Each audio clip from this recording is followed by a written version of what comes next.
Hello guys, welcome back to this channel. In today's video, I'm going to show you the Frost Squirrel ability in Grow Garden game of Roblox Christmas Update Part 3.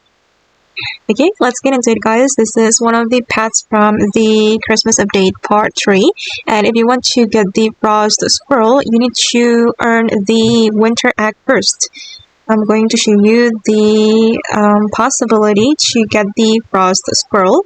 Okay, you will have 8.5% possibility or chance to get this Frost Squirrel from hatching the Winter Egg. And of course, if you want to get the Winter Egg, you need to join the Christmas event. Okay, and I'm going to place this pet in my garden. Oops.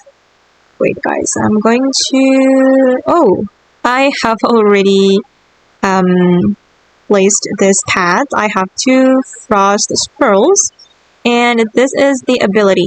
Every 5 minutes has a 12% chance to apply the subzero mutation. So the pet has ability to apply the mutation guys, and it works every 5 minutes. And yeah, the cooldown time is not that long. And this is one of the mythical pets in Grow a Garden. And I think it's really worth to keep this Frost Squirrel in your garden. It will help you to get the subzero mutation every 5 minutes. Thank you guys, and that's all about the Frost Squirrel in Grow a Garden game of Roblox Christmas Update Part 3. I hope this video will be useful for you. Thank you so much for watching, and bye!